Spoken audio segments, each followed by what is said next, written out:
রাজার নীতি ধরে রাখতে হবে, অন্যায়কে ফসাই দিবে না, নিয়ে নিয়ে কাজ করবে। আজকে যারা রাজনীতি করে যাচ্ছেন, আপনারা মেয়েকে নিয়ে বলতে পারেন না, আপনারা অন্যায়কে ফসাইবেন, নেতৃবৃন্দদেরকে ফটকারি মারেন।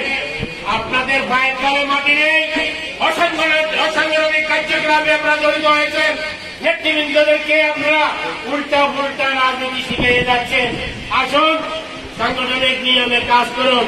আপনাদের সাংগঠনিক কাজ যখন দেখে আমি ফারুক মাহমুদ সেই কথা বলে যে আলহাজ সালাউদ্দিন কাদের চৌধুরী সাহেব যে কথা বলেছিল, সেই কথা নিয়ে আমি বক্তব্য রাখি।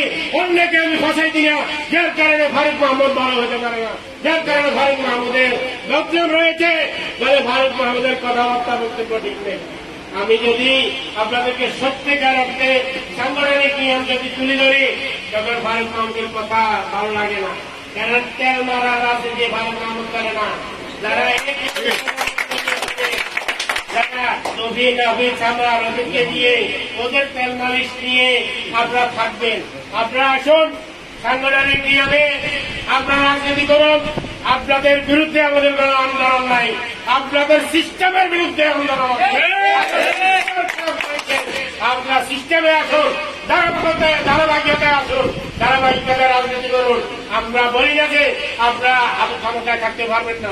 আপনারা আসুন, আপনারা সাংগঠনিক নিয়ম বজায় রেখে আপনারা চোরকে বলেন চুরি করো, গৃহস্থকে বলেন সজাগে থাকো, দুই দিকে দুই নৌকাতে পা রেখে আপনারা রাজনীতি করে নেতা কর্মীদেরকে ভটকান।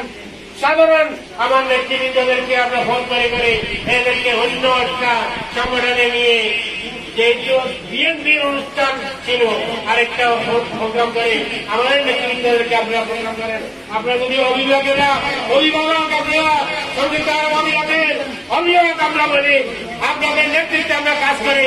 আপনারা যদি অনিয়ম করেন, আপনারা যদি অসাংগঠনিক কাজ করেন, আমরা কার কাছে শিখবো, আমরা কোথায় যাবো, আমরা কাকে নিয়ে আপনাদের এই বক্তব্যগুলো শোনাবো? যার জন্য এখন সময় রয়েছে, আমি বলি যে বিএনপিকে এইখানে জন্ম দিয়েছে সংযুক্ত আরব আমিরাত।